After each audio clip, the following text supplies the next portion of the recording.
Today we are in SF Japantown. It is cherry blossom season right now, so what better time to do a Japantown food tour? We have lots of spots planned, from new ones that have been popping up and old favorites as well. So without further ado, let's go eat.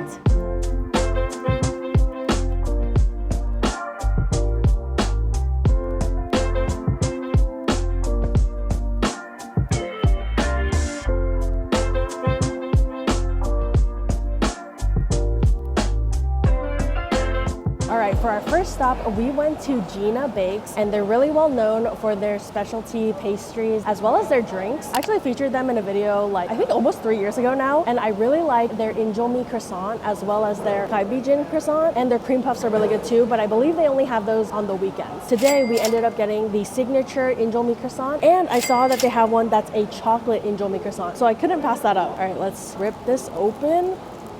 Whoa. Oh my gosh, look at that mochi layer on the inside. Oh my gosh, it smells so strongly of the soybean powder. Wow, the croissant is really flaky, and then you get that textural contrast of the mochi. It's soft, pillowy, chewy, stretchy, and then you get the nuttiness of the soybean powder. It's also not too sweet, so I think if you like that kind of dessert, then you're gonna like this. Now for the chocolate injomi croissant, let's give it a try. Whoa, surprisingly also not too sweet. It's very rich in chocolate flavor, but it's almost like, I guess more like a dark chocolate-ish, because you do get a little bit of that bitterness, but it pairs well with the flaky, buttery croissant. This is kind of like a unique take on a chocolate croissant, because it has those classic flavors, but you add that soft texture of the rice cake as well. I feel like between the two, they're both good. It just depends if you like soybean better or if you like chocolate better. And I would have gotten the kaibijin croissant, but they don't heat it up for you at the place, so you have to take it home and heat it up, which we are gonna have a whole food tour, so we don't have time to do that, but I would recommend trying that too.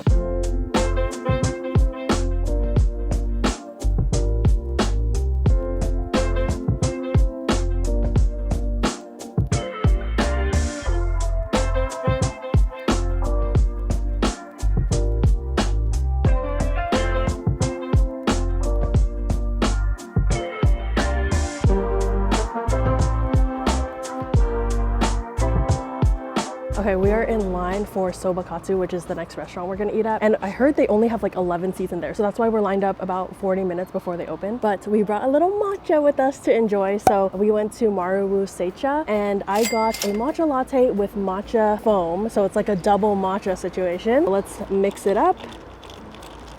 Mix, mix, mix. You want to mix it now. Ooh, that's really good. It has a really strong matcha flavor. It's sweet, not like bitter or grassy at all. It's very smooth. It tastes so creamy and like sweet. I've been to this place around 5 times now, and it has never done me dirty. Not only did we get this matcha, but we were able to find the very coveted Marufuku Ramen. If you guys don't know, this stuff is really hard to find. Me and Kelly both got some, and we feel so lucky. We hit the matcha jackpot today. Once it hit 11 a.m., they opened the shop, and we were able to place our order on the tablet before grabbing a seat. It's really cute and quaint inside, with only 3 counter seats and a few small tables. We ordered a hot soba and a cold soba dish so we could see which one we liked better. First, I tried the cold soba with shrimp tempura combo, which comes with 5 pieces of shrimp, 1 kabocha, 1 mushroom, 1 imitation crab, and 1 snap pea. The portion size was actually very generous and filling. I dipped the soba into the cold broth, slurped them up, and immediately loved the bouncy, chewy texture of the noodles, complemented by the flavor of the savory broth, which stuck onto the noodles really well. I also loved adding the condiments to the sauce, getting a sharpness from the green onion and a zing of spice from the wasabi. Super refreshing. They also have the station with sobayu, which is the water they cooked the soba in, and they say to add it to the cold dipping sauce to make it like a drinkable broth. Moving on to the tempura, I was impressed with how light and fresh it was. The batter didn't taste too oily or greasy and had a nice fluffy crisp instead of like a dense crunch that I've experienced in other tempura I've had. My favorite were of course the shrimp as well as the mushroom. For our other dish, we got the hot soba with special kakiyage, which came with 1 shrimp and scallop kakiyage, 1 corn kakiyage, and a similar assortment of tempura to the first dish. I surprisingly liked the corn one better than the shrimp and scallop because that one was a bit too doughy for me. The corn one was light and a little sweet, and I enjoyed the addition of edamame. The hot soup was super comforting and had kind of like a bonito flake-ish flavor. And since the noodles were in the hot broth, they weren't as chewy as the cold one, but they were still good and were particularly delicious since it was a chilly SF day. In terms of hot or cold soba, I personally enjoy the cold more, but I definitely think it depends on your personal preference. Overall, we really like this spot and definitely will be back.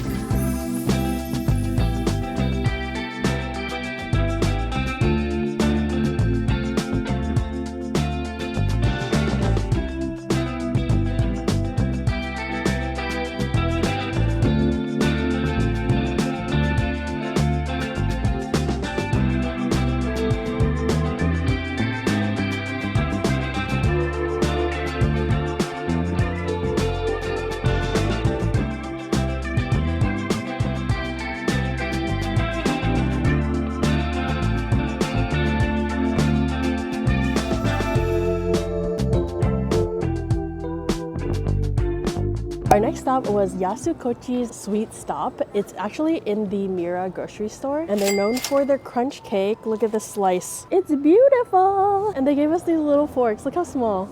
So cute. The crunch part is that stuff on top. It smells really sweet. This is so good. The cake is so moist, like not dry at all, but not in like a dense way. It's like moist in a light way, if that's even possible. And then the crunches on top, they're like a honeycomb type of almost candy, and it's complemented really well by the light cream too. The crunchies on top make this fun to eat. Certified fun to eat. The cake kind of reminds me of a sponge cake-ish, like in terms of texture. Overall, very balanced. I could eat this whole slice.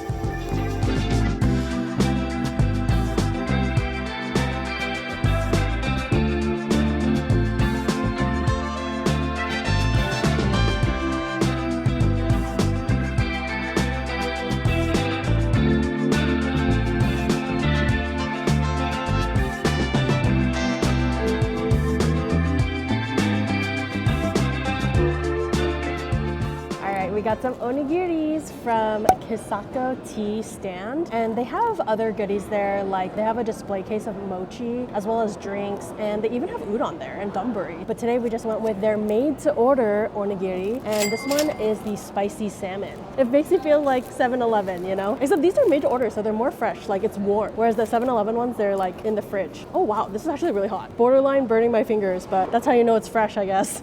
Cheers.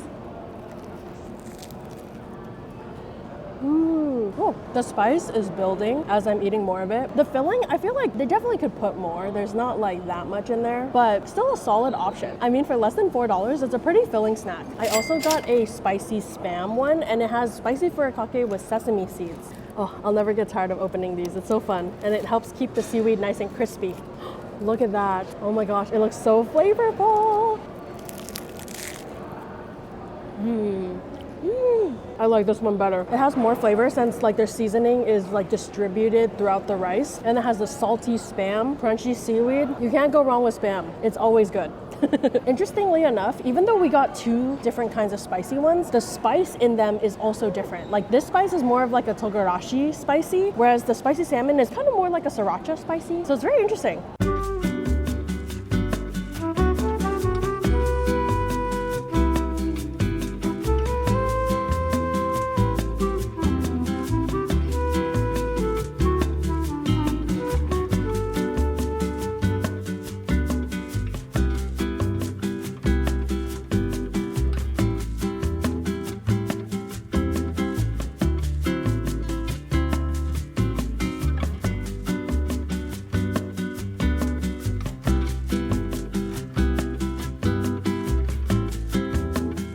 All right, now we are at Marufuku Ramen, which is arguably the most popular ramen spot in all of Japantown. The other ramen place I would recommend in Japantown is Hinodea. I like going there when I want like a lighter type of ramen, but whenever I want like a richer tonkotsu ramen, I come here. And we got the Hakata Tonkotsu DX. So it comes with a chunk of pork belly as well as some sliced chashu, an egg, corn, wood ear mushroom, green onion, and bean sprouts. At Marufuku, I also like to ask for my noodles to be firm because if I just get it normal, it's a little too soft for me. I like it when it has more of a bite. So if you're like me, I would highly recommend asking for the noodles to be firm. Ooh, look at this piping hot bowl of noodles.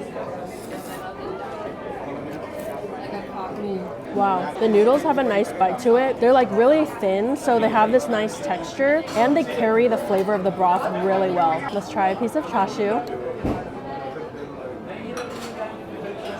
Not the most tender chashu, but it definitely has a nice porkiness to it, and it's not tough either. And of course, we gotta try the broth on its own. Oh wow, that broth is so nice. It has such deep, rich pork flavor. It's like umami, but considering it's like a creamy, rich broth, it's not that heavy. It's like on the lighter side for a rich tonkotsu broth. Ooh. Whoa, the chashu wasn't that tender, but this thing is falling apart in my spoon. Oh my gosh, this chunk of pork belly, wow. It tastes like it's like braised or something, so it has a lot of flavor. I also love the crunch of the woodier mushroom, a little burst of sweetness from the corn. And bean sprouts, I actually don't usually like bean sprouts, but since these are cooked, I don't mind them. And they also add a nice textural contrast to the noodles. Let's try this egg. It kind of looks funny shaped. Whoa, that's so interesting. I feel like ramen eggs are usually like marinated and stuff, but I don't think this one is because I'm not getting a lot of like, you know, marinated flavor. And the inside, I would prefer it to be jammier. It's a little overcooked for me. Overall, really solid ramen spot. They also have other locations around the bay, I believe, in Cupertino, Redwood City, and Oakland.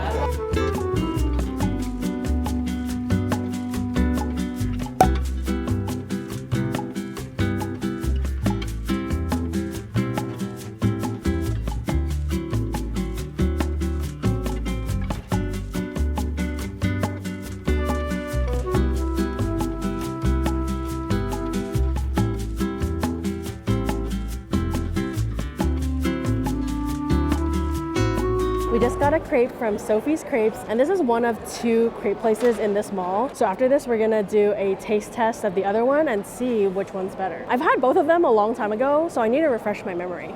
So from Sophie's, we got the strawberry and Nutella crepe, and then we added some whipped cream. Also, this thing is huge. Like, look how big it is next to my face. I think we're just gonna go for it. Oh gosh, this thing is so big. Okay.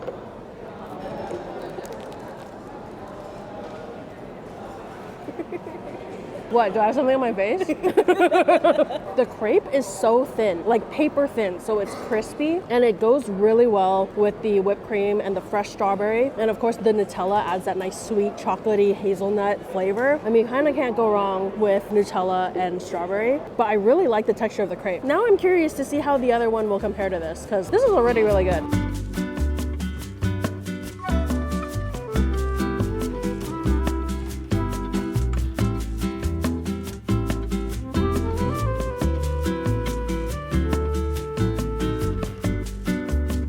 You guys, look at how cute it is. It's adorable. I haven't been back to Belly Good in literally forever. Like, I have a picture of Bird with a Belly Good crepe from like, I want to say almost 9 years ago, something like that. But anyway, I should have come back sooner because just look how adorable this is. It looks like a chicken and it has a heart. I think it's a chicken. Let me know what you guys think it is if it's not a chicken. But we got one of their popular items, which is strawberry and pudding. And then they have the option to get the crepe as green tea flavor. So couldn't pass that opportunity up. But yeah, this is like low-key too cute to eat, but I'm gonna have to eat it. Sorry.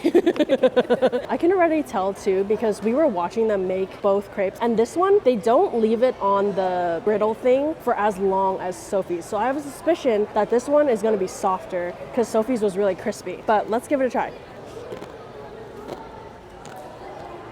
Whoa, the crepe is a lot softer and it's chewy, more like a pillowy kind of texture. And I do taste the green tea from the batter. I feel like both places know how to pick their strawberries because all the strawberries we've been having are really sweet. And then I do like the addition of the pudding. It adds this like carameliness to it. I guess the main difference would be the textures of the crepe. So if you like a softer, chewier crepe, I would recommend Belly Good. And if you like a crispier crepe, then definitely go to Sophie's. I don't know which one I like more necessarily because I do like the crispy crepe at Sophie's, but I also, of course, like the cute character that comes at Belly Good. And also I think it's really unique that they offer a green tea flavor. So I think it just depends what your preference is.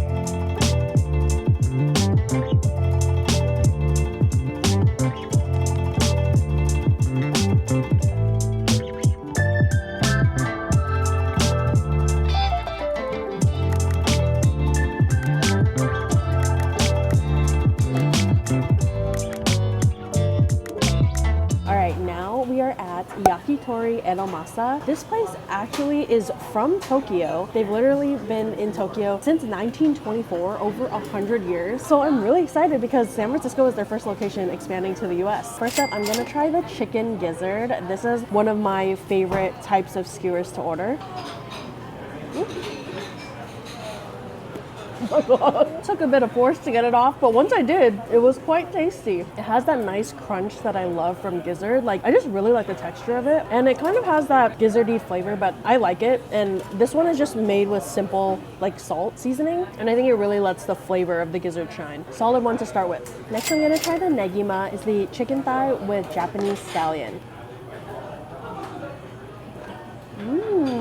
The chicken is juicy, and I really like the crunch from the green onion, and the yakitori sauce here is really nice. It's like salty but a little bit sweet too. I really like it. Next up, we have the cheesy tare momo. This one is basically like the negima but with a layer of cheese on top, so it's kind of leveling it up.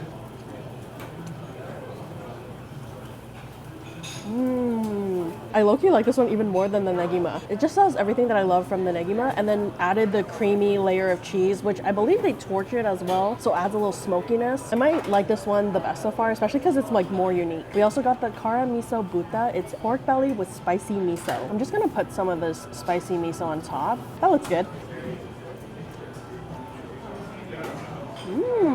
First of all, I really like that pork belly because on one side it's kind of like crispy, and then the other side it's really juicy. And then combined with the spicy miso, which adds this like extra burst of flavor, and it actually has a decent amount of spiciness too. So I haven't had a yakitori like this, but I like it. So next up, we're gonna try the heart stamina, and this is Edomasa's original skewer with chicken skin, chicken heart, and chicken breast.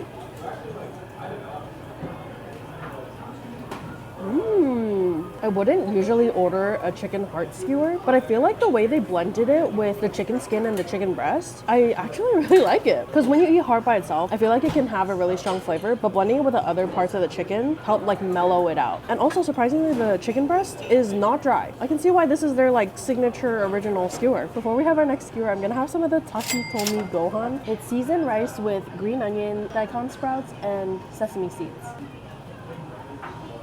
I really like the extra flavor from the seasoning, but it's also not too much. It's like subtle, but it's there. And then last but not least, we got the gyutan beef tongue skewer, and we got it with the negi shio sauce. Let's squeeze the lemon on there.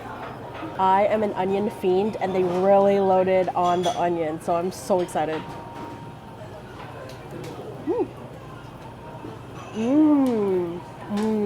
This might be my favorite. The beef tongue has a little bite to it like you want beef tongue to have, but it's also tender at the same time. And then you get the brightness and the acidity of the lemon and the sharp onion. Oh my god, I love the onion so much. So overall, my top skewers were the beef tongue and the cheesy tare momo, but honestly, everything was pretty good. Would come again.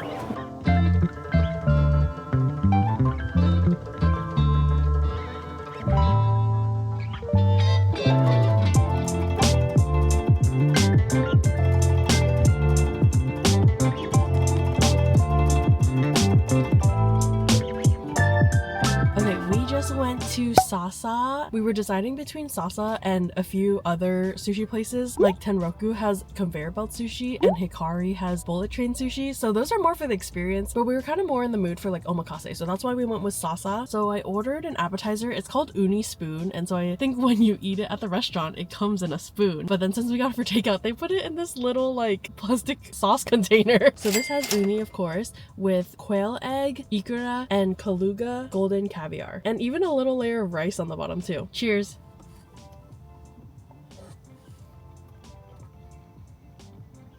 Whoa. Oh my god. It's small, but it's mighty. That's really good. The uni is like creamy, a little sweet. The texture is so custardy, it kind of just melts onto the rice. And then the quail egg adds this like rich egginess, if that makes sense. It also wasn't too salty because it was balanced out by that rice at the bottom. All the ikura and caviar, it just really was like an umami explosion in your mouth. Truly. That's like the best way I could describe this. If you like uni, I highly recommend. It was pricey, but it was good. And then we got the sushi tasting, which is a 10-piece chef's choice sushi of the day, and this looks so good. Oh my gosh, my mouth is watering. I'm gonna go for this one first. It looks like toro. Cheers.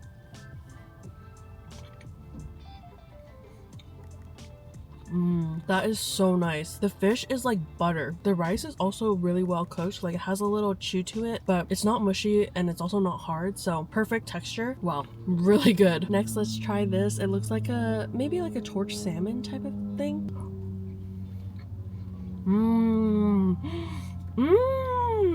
Again, melt in your mouth fish, but this time it was like torch, so you get the smokiness from the sear. And then I think on top they put yuzu kosho, so it adds this like brightness and like umami flavor. I think I might even like that one more than the toro. Last one I'm gonna try on camera is this. It looks like some sort of hamachi, and there's like maybe some lemon zest on top. Cheers.